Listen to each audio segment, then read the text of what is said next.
Hey and welcome back to the channel. Annie650S here.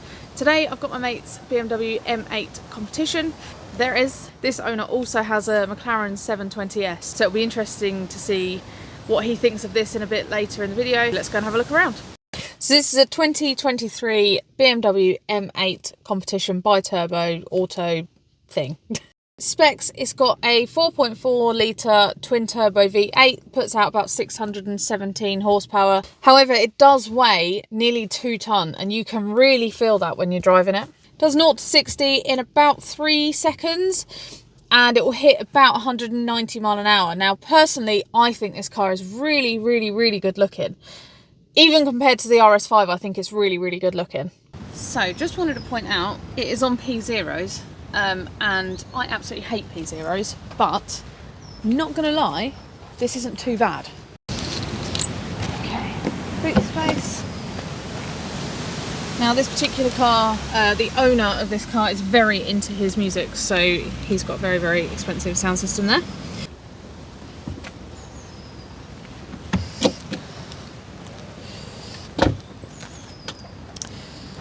Right, let's go and have a look inside.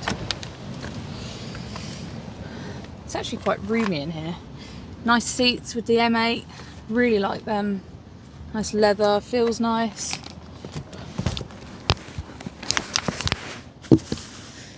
Back seats are questionable, if I'm completely honest. You're not gonna get your grandma in the back of that gap. And then grandma is not gonna sit there. Also, if you put the seats forward a bit, I'd imagine you're kind of feeling a bit too close to the steering wheel. I mean, yeah, look at that. Look at that gap. You'd have to have the front seat way forward to get anyone comfortably in that gap. In terms of storage, in the front we have, press that little button, that comes out, and you've got a little bit of storage in there. 12-volt thing. And a USB-C charger, if you can see just there. And then you've also got a proper USB charger in there as well. Got a glove box. So just wanted to point out this lovely screen. It's actually, the interior of this is a lot like the RS5 is. A lot of BMWs now have got that kind of massive screen across the side, you know, it would go across the whole dashboard and everything. But I actually prefer this look. Really nice camera. You've got quite a few bits on here, so it is it's touchscreen, but then you've also got this little dial here that will change. So if I spin the dial, it moves that stuff there. But then also you can you know, touch screen and do what you need to do through the screen. This I think is easier to use when you're driving. I mean, it will be because you haven't got to reach quite so far and I have short arms, so but yeah. So if I go back, you've then also got Apple CarPlay, Android Auto, all the other bits in there. Amazon Alexa, I can't say I've tried that, probably not going to while I'm here.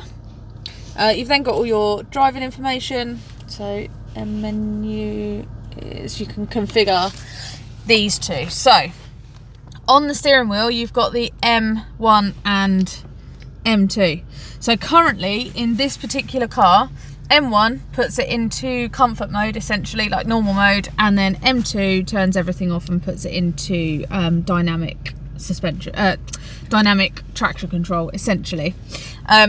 Steering wheel, you've got normal buttons, so cruise control, limiter, all that sort of stuff. And then on this side, your normal kind of phone, speech, you know, speech thing where you can tell it what to do with your voice, volume button and that sort of thing. The display is very similar to the RS5. It's I think it's quite cool, to be honest. Yeah, I really like the styling and everything of this car. It's also got the head-up display, so you can see that little flashing thing there. In the video it's flashing. I'm not sure if it's going to when it's done, but you can see there, that's the head-up display, and that tells you how many miles you're doing and whether you're about to have a crash, so that's pretty handy.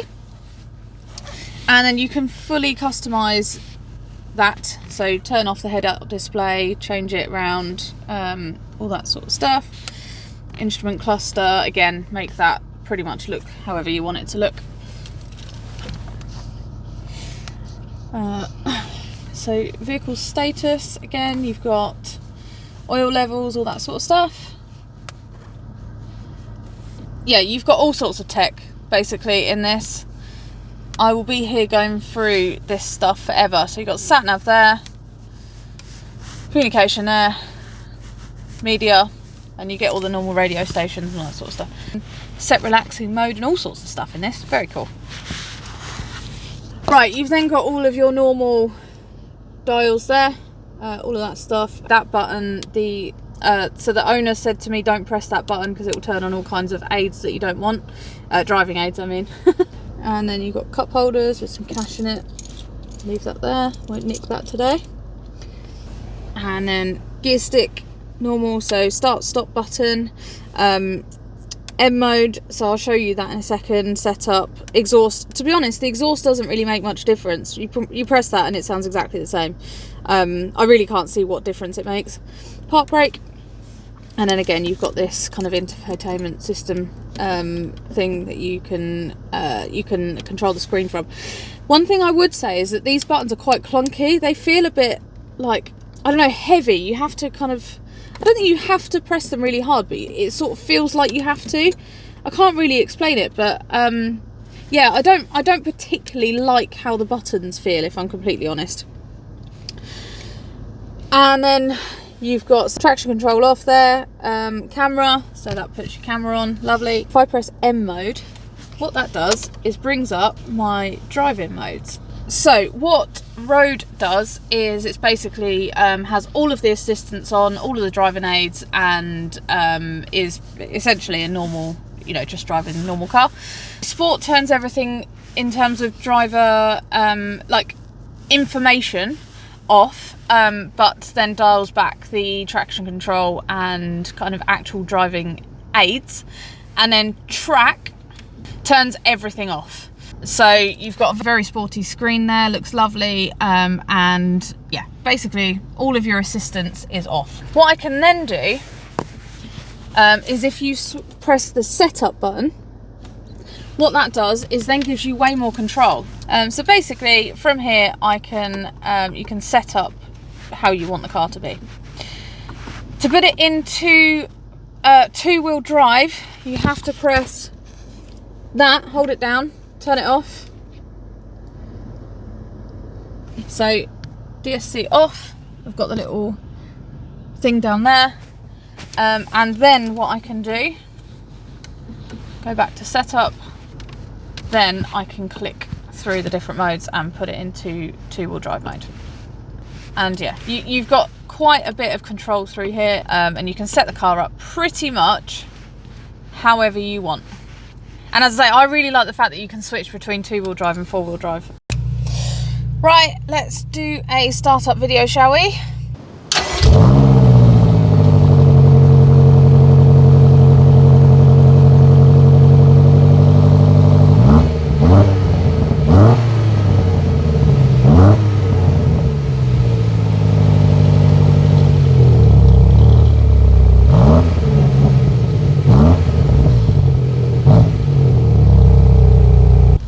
Right, let's go for a drive, shall we?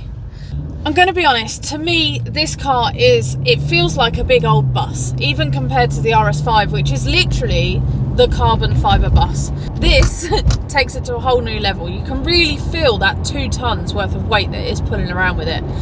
I'm actually shocked at how well it corners when you've got some pace going. I'm currently in sport and I've got the traction control half off, so it gives you a little bit more play rather than just trying to step in every single time you know, put your foot down a little bit too quickly or whatever. It's quiet, you've got the nice little display on the screen. I actually quite like that, you know. I wasn't going to go for that, and I always thought it would kind of be annoying and distracting, but it's not too bad. You sort of forget it exists after a while, but even so, it's, you know, it's kind of useful. The display is nice. Now this is an 8-speed auto. The gear change is very quick. Very quick, very smooth. You don't even know it's happened, really.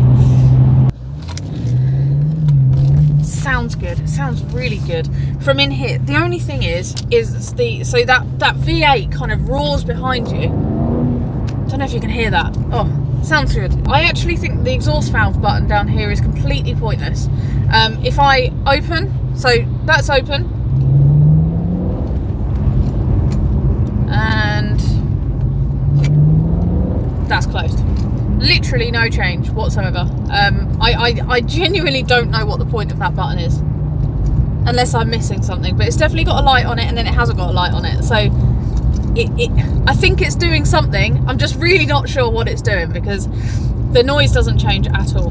Now what I will say is that the indicator is so quiet. Let me just put the indicator on. Like, you literally can't hear it. I genuinely think we've got it all wrong about BMW drivers, you know.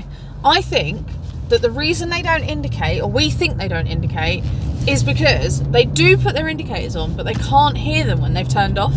So they've got no idea that they're not currently indicating. I reckon that's what it actually is.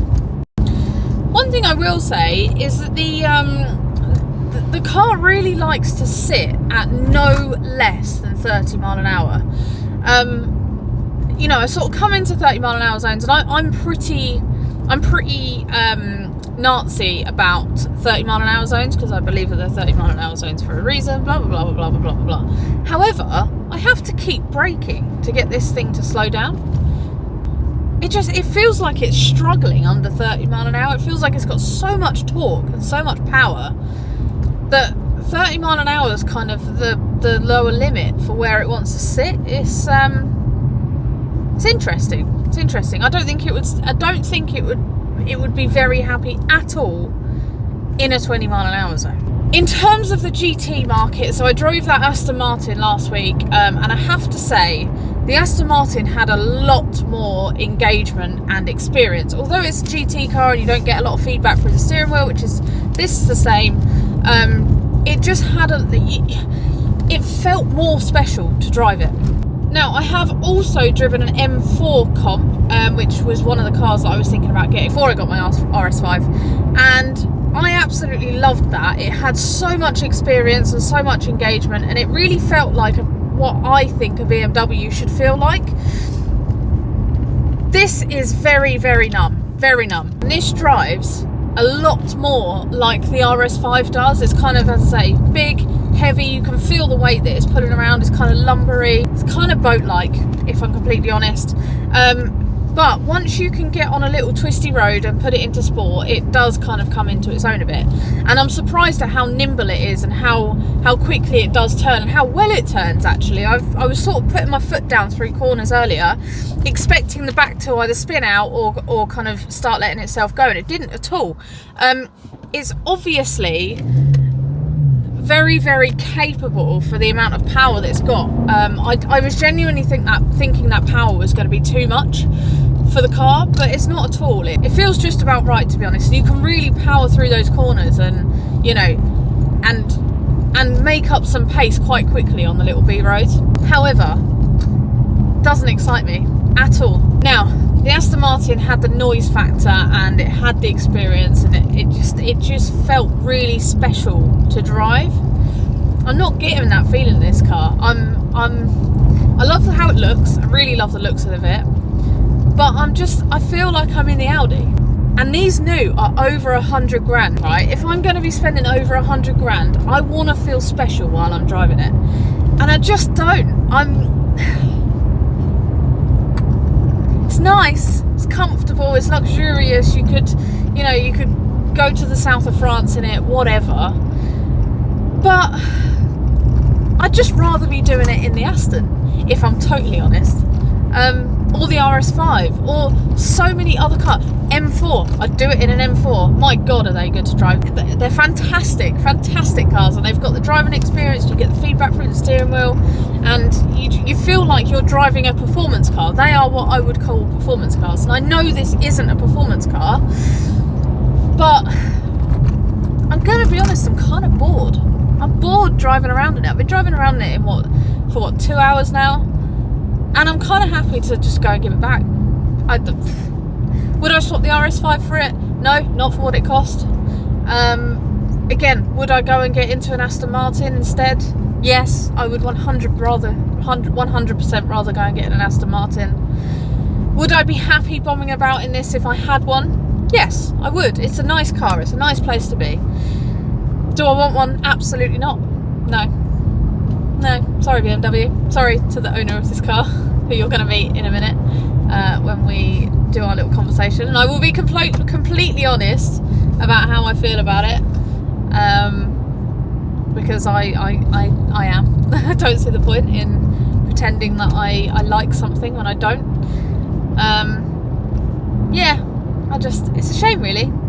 I was expecting it to be a bit more like an M4 or an M5, or just drive like what I would expect a BMW to drive like, and it doesn't. Fun factor on this car, I am gonna go with probably a 5. It's fine. It's a really capable car. It's very refined. It will get you out of the corners in one piece. But for me, it's not fun. It's not fun. The Aston Martin, although it wanted to kill you every 5 seconds, it was a lot more fun to drive than this is. Practicality, I'm probably going to go with a 6 because you have the back seats, you've got a boot that you can probably fit a small suitcase in, but that's about it. For such a big car, I'm actually surprised at how little storage it's got. I thought it was going to have more than that. And I don't know if I've maybe missed the point of this car, but it's a bloody big car to not have a lot of boot space and storage in the back seats. Look at that for help.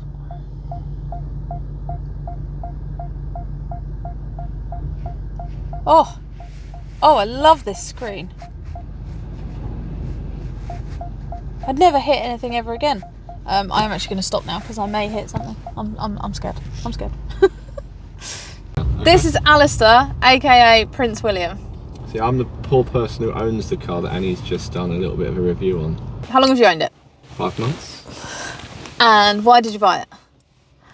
Because I wanted a slightly more interesting daily than a 7 Series diesel, and these started getting chunky discounts attached. And I thought, it's the best looking car BMW make. I haven't driven one before, and that's I don't go and test drive every single car that I can think of. I think I'll have it, I'll keep it for a year, 2 years. As long as you buy it at the right price, you lose an acceptable amount of money. That's where you can compare them. You didn't drive it at all before you got it? No, I just went and bought it. Didn't even know where the dealership was. You are so brave. No, I just go and buy things and I go, I don't like every bit of it. But there's not a car out there that I've ever found that sort of fits that role, no. No. Nope. And would you say it did everything that you wanted it to do?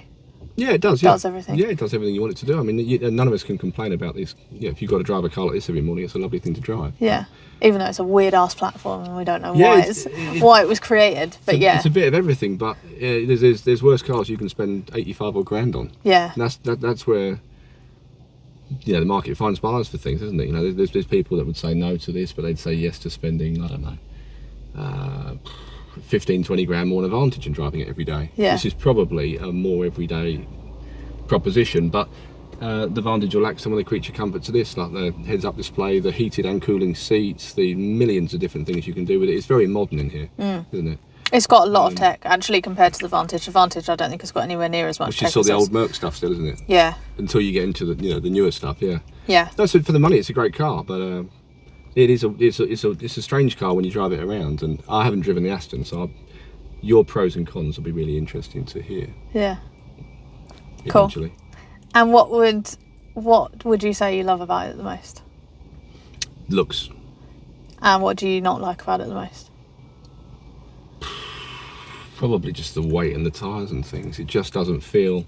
I think if they'd managed to make this with 250 kilos off and then bring the tyre sizes down a bit, or reduce all the things that have bulked up to make it the Rocket at 2 tons, it would be a really fun car to drive. But then that is the problem with every car in this sort of category and weight, they've all got the same problem. Yeah. I don't think any of them haven't got the problem. And as we were just saying while the phone was off, this isn't even that heavy now. There's people spending money on 2.5 ton, 2.4 ton, 2.8 ton hybrids, electric vehicles, Bentegas, which is crazy. and I saying, just don't what see a why you wonderful would. daily, and look how fast it is. Yeah. Not a chance. And this does feel heavy when you pick up. Like, it's got a lot of torque, but for me, it felt heavy. Yeah, it does. Until, again, with the traction a little bit off, we come off a couple of roundabouts and it starts to sort of shrink a bit, and the four-wheel drive system is obviously quite clever. The power starts going to the right wheels and you suddenly feel yourself moving around a bit, which is nice. Yeah. But it is, they've made these cars, all cars in this sort of segment now, you know, too heavy to be considered really fun driving cars. Yeah. They're fun to drive, but they're not driving cars like we want to talk about. They're not Lotuses, McLarens. No. Yeah, the same sort of problems exist, I guess, in an M2 versus those things, but at least the M2 is a lot lighter to start with. Yeah. So you can feel it move around a bit. It's nippy. Yeah. You know, this ain't nippy. It's just a sledgehammer. Yeah, it is. A performance machine. Yeah, it is. And something else we also said, we were talking about the idea that the Aston Martin's cooler. Most people would pick the Aston. James Bond is the guy we all want to be like. But in the Mission Impossible films, these are the cars that thread their way through cities, get smashed to pieces, and also look really cool. This is a cool looking car. It is. The Astons look good. I think if you put this next to the DB11 for me, with me being a bit of a fan of the German stuff anyway, I don't think it'd be a clear cut. The Aston's beautiful. Yeah. Some people love the look of an Aston Martin. Yeah. And if you take that away, this thing would probably murder it performance-wise in a lot of respects. Yeah. But it doesn't sound as good. No. It doesn't. As you sit in it, if you talk about what it is, it's sort of you end up feeling like you've gone a bit schizophrenic. Yeah. You're describing every bit of it forwards and backwards, and it's a strange car. Yeah. Whereas the Aston probably feels like a natural Aston. You feel like you knew I reckon you knew what you were going to get before you got in it. Yeah, 100%. And actually, so even the comparison between the DB11 and the Vantage still feels like an Aston. Even though it's more like the McLaren to drive, it feels like an Aston. Yeah. Whereas, and the DB11, again, so you sort of know what you're getting into. I would imagine you get in it and you hear a lovely sound. The steering is probably a bit rubbish. It might be a touch lighter than this, actually. I'm not sure. Yeah, it is. With the rear-wheel drive and a slightly different front-end setup. Yeah. I expected this to be more M4-y. Yeah, and it's not. It's not, It's no. like a heavy GT. I don't know. I mean, I've driven a GTR once for a bit, and I didn't like that compared to the turbo I drove on the day because it was just too big and too heavy. Yeah. It obviously had the power, but you were wrestling it all the time, and that's how this feels. Yeah. If you want this to go fast, you need to be, up for it. You better not have gone to the gym in the morning because you just won't feel like you want to do it. Yeah. It's a weird car. You wouldn't expect what it is, as you say. You're not sure, and you get that strange mix of it being heavy, super powerful, really capable four-wheel drive system, all the mod cons with the heads-up display and all the options. You could drive this for ages through Europe and think you had everything you needed and it never broke down. Yeah. But you might still wish, if you were doing that long distance, it was more comfortable. Yeah. Because pulling away from places like we found at a couple of those junctions, it starts to trip itself up on tight right-hand turns, just T-junctions. The rear wheels try and take some power at low speeds, and then all of a sudden it can't do it, so it tries to get to the front. The wheels at the back are spinning, the traction control's cutting in. I hate that. Yeah. I absolutely hate it. The old M5s used to do it all the time, and until you took the traction control off, you didn't realise you were driving the car. Yeah. Otherwise, everything else was compensated around that, and you thought you were getting to A to B without doing all these things you saw that rear-wheel drive cars did on YouTube. Yeah. You thought you were the one avoiding all that. Yeah. Then you turn it off and you realise, hang on a minute, this feels like looser, a lot looser. Yeah. And this car takes so much to keep it under control. Yeah. But it was nearly new. I think it didn't cost loads of money. No, and that's the thing. At that price point, it makes a lot more sense. In the video I've done, I didn't realise it was quite that low priced. I thought you'd spent over 100 grand on it, and I was like, I don't understand why you spent over 100 grand on it. 80 grand or 86 grand. Yeah, it's a hell of a lot of car for 86 grand. Midway between 80 and 90, and there's a lot of things you'd not choose over this. I think nearly new with the warranty, and it's beautiful. Yeah. So yeah, it's a weird mix of things, but that money makes a lot of sense. At that price point, I'd pick this over the RS5. Yeah. And if a DB11 at 6 months old was 140 grand, 150 grand, again, I still struggle to see why you'd buy a DB11. Yeah, agree. But if you had to spend a day in both of them, and you borrowed them both, like you're lucky enough to do, you go away saying to yourself, I'd probably rather spend another 3 hours in the Aston. Yeah, agree, 100%. Even though if we were going to go around a track, Annie versus Annie, you'd probably end up winning. You'd be in this. The Aston would kill you. Like, you wouldn't get round the track in one piece. Also, as well, I think that's the thing with the weight, because they're putting so much power in cars now. But it's not like, so the McLaren, you buy the McLaren, you know, mine was 650, yours is what, 720. You've got so much power there out of not a lot of weight, but you buy a McLaren for that reason that you're getting the performance. Really well, don't they? Yeah, whereas these cars, what I'm finding with all of these cars is they've got, I think that's why they've got to have so much weight in them, is because they've got so much power in it. People just end up killing themselves. Yeah. And also, you're not worried about the 650S braking traction on you a little bit. No. Because of all the feedback you're getting and the weight. Yeah. If this suddenly broke traction on you, you would have had to probably... You'd be going so fast, the steering would hardly tell you, I think, and then the weight would overcome you. Yeah, it would. I think you'd end up in a lot of trouble if you suddenly did that in this car. You Whereas would. with any McLaren, yeah, I don't think you'd be worried about it suddenly skipping a bit, because it feels so natural the way it happens. Yeah, and it you've got feels so much like it's feedback, supposed you to can do fix it. Yeah. Yeah. So then and I bet that's exactly why this has to have that very intervening traction control. Yeah. Because otherwise people would be running on the People would roads just killing kill themselves. Yeah. Yep. Yeah, 100%. I think that's a feature of all the cars. Go get the Bentley. Yeah. Go find the Bentley. We need to see how the Bentley compares. I think I need to. Jacob, you're on. That's going to happen next week. That's your first phone call when you leave here. You're up. On that note, laters. Bye-bye. If you like or probably don't like this video, please do let me know in the comments. Give it a subscribe. Again, I will never lie about how I feel about a car. So if I don't like it, I'm going to be honest, and I know I'm going to hurt some people's feelings, and I'm going to rub people up the wrong way. But that's just the nature of the beast, unfortunately. It is what it is. So yeah, I hope no one's too offended by this video. Please do like, subscribe, comment, and I will see you in the next one. Have a great day.